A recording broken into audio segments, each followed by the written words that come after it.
Salam, Bapak Ibu Saudara sekalian, kembali lagi bersama kami di Adi Surya Pradana Channel. Puji Tuhan, biarlah semua kita yang mendengarkan terberkati dengan acara ini. Salam dahsyat dan luar biasa. Oleh karena kejadian kita hari ini adalah kejadian yang dahsyat dan Tuhan kita adalah Tuhan yang luar biasa. Puji nama Tuhan. Kita akan belajar sedikit tentang kebenaran firman Tuhan yang saya ambil dalam Matius pasal yang ke-7 ayat yang pertama sampai ayat yang ke-5. Di situ berbicara tentang hal menghakimi. Tapi saya ingin melihat dari sudut pandang yang lain, di mana satu ucapan Tuhan Yesus yang mengecam.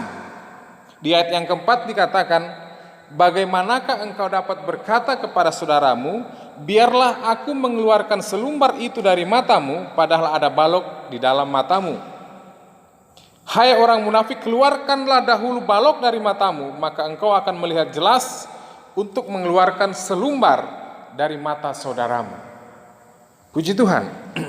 Saya ingin mengangkat tema dari ayat tersebut, yaitu mengenal siapa diri kita. Ya, mengenal siapa diri kita. Kalau kita melihat dalam kehidupan kita sehari-hari, sebelum kita bekerja, sebelum kita berpergian, kita pasti berdandan, dan itu memerlukan cermin.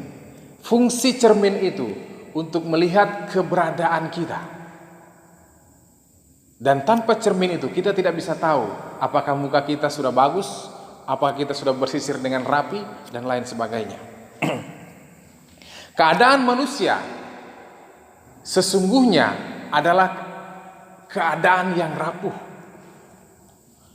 Keadaan yang memerlukan Tuhan.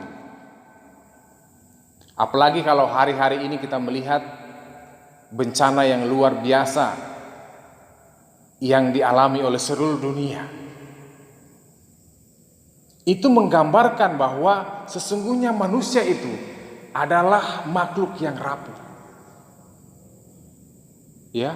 Jadi yang pertama, poin yang pertama, bagaimana kita mengenal siapa diri kita, yaitu bahwa kita memerlukan Tuhan.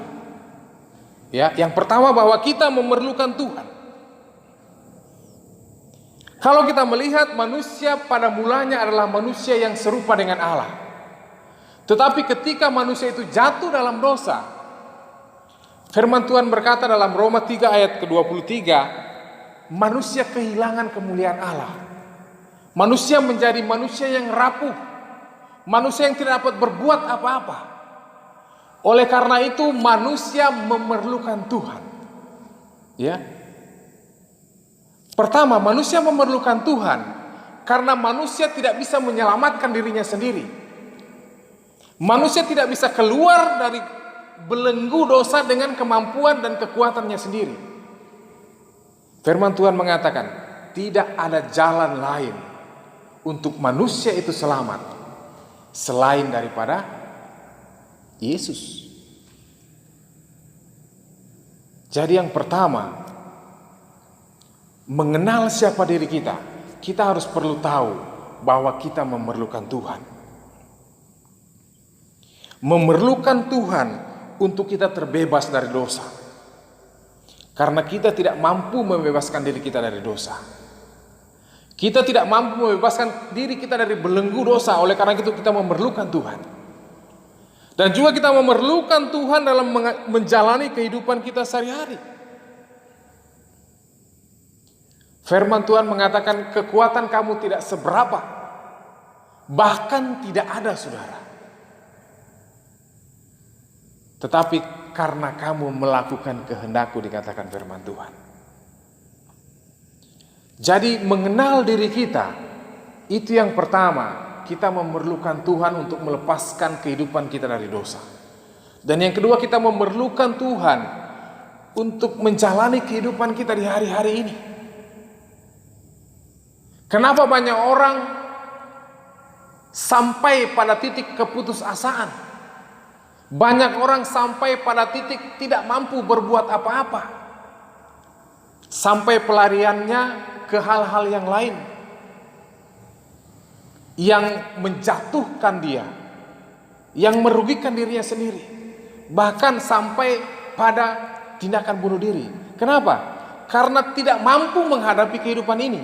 Oleh karena itu, kita memerlukan Tuhan. Selanjutnya, berbicara memerlukan Tuhan, saudara. Kalau kita berbicara memerlukan, itu berarti kita mencari. Ya. Kalau saya memerlukan sesuatu, saya harus mencari. Kalau saya memerlukan sesuatu barang yang ada dijual di toko, saya harus pergi mencari di sana. Dan saya menemukan. Jadi berbicara memerlukan Tuhan, itu berbicara kita mencari Tuhan. Bukan Tuhan yang mencari kita, tetapi kita yang mencari Tuhan. Dalam kehidupan kita memerlukan yang namanya hubungan itu. Ya. Mencari Tuhan dan menemukan Tuhan, itu berbicara bagaimana kita membangun hubungan intim dengan Tuhan. Bagaimana kita membangun persekutuan dengan Tuhan. Itu tandanya kita memerlukan Tuhan. Kalau kita berbicara kita memerlukan Tuhan, tapi kehidupan kita tidak memiliki hubungan yang intim dengan Tuhan, itu bohong, saudara. Kalau kita berbicara memerlukan Tuhan, itu berarti kita memiliki kehidupan yang selalu mencari Tuhan, yang selalu menikmati hadirat Tuhan, yang selalu mencari wajah Tuhan, dan kita pasti menemukan.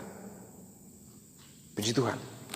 Dan selanjutnya, saudara, mengenal siapa diri kita, itu berbicara kita manusia memerlukan sesama kita. Ya, perhatikan yang pertama, bahwa kita mengenal diri kita, kita memerlukan Tuhan.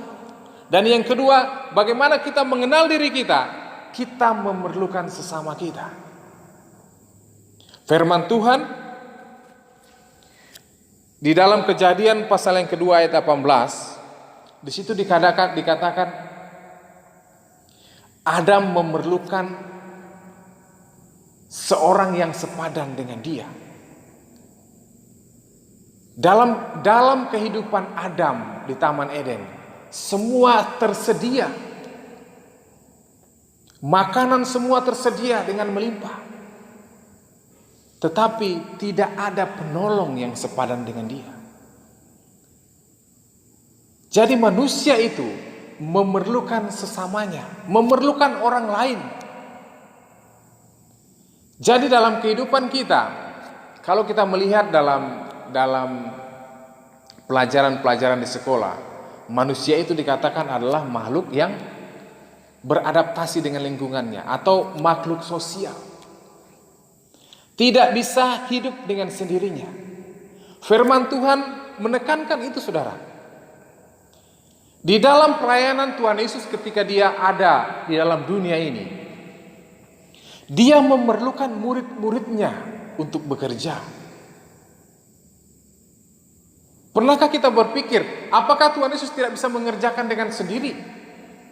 Bisa. Kenapa? Karena dia adalah Allah. Karena dia adalah Tuhan, dia mampu melakukan segala sesuatu. Tanpa bantuan orang sekalipun. Tanpa bantuan siapa-siapa. Tetapi dia mencari murid-murid. Dia memanggil orang-orang untuk menjadi muridnya. Tuhan memerlukan orang untuk bersama-sama bekerja dengan dia. Demikian pula dalam kehidupan kita. Kita memerlukan orang lain. Kita memerlukan sesama kita. Nah, untuk apa orang lain ini kita perlukan? Yang pertama, saudara, orang lain kita perlukan untuk memproses diri kita. Ya. Kita memerlukan orang lain untuk memproses diri kita. Firman Tuhan mengatakan, besi menajamkan besi, manusia menajamkan sesamanya. Ya. Untuk kita bisa berkembang, untuk kita bisa maju dalam kehidupan kita, dalam kerohanian kita, dalam pengiringan kita kepada Tuhan, kita memerlukan orang lain untuk memproses kita. Dan orang lain itu adalah orang-orang yang dekat dengan kita. Yang pertama yang memproses kita, itulah orang-orang yang terdekat kita. Tidak perlu orang-orang jauh yang memproses kita, saudara. Orang-orang dekat kita. Sebagai suami, istri itu adalah orang yang terdekat yang bisa memproses kita. Anak-anak, dalam keluarga. Satu sama lain memerlukan untuk kita saling memproses. Dan dalam kehidupan kita sebagai orang percaya, proses ini pasti terjadi. Kenapa? Tuhan menginginkan kita muncul sebagai emas yang murni. Tuhan menginginkan pribadi kita adalah pribadi yang luar biasa di hadapan Tuhan. Oleh karena itu kita memerlukan orang lain untuk memproses kita. Dan selanjutnya kita memerlukan sesama kita. Untuk apa? Untuk menasehati kita. Kita sebagai orang percaya, jangan enggan, jangan malu, atau jangan marah ketika orang lain menasehati kita. Itu adalah kasih karunia dalam kehidupan kita. Kalau kita mengerti bahwa kita memerlukan orang lain, kita pasti berterima kasih ketika orang menasihati kita. Entah itu keras, entah itu lembut, tapi ketika kita menerima nasihat itu, yakinlah proses Tuhan sedang terjadi. Jadi kita memerlukan orang lain untuk menasihati kita.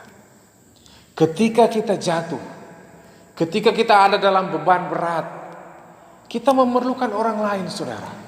Kita memerlukan orang-orang dekat kita untuk menasihati kita.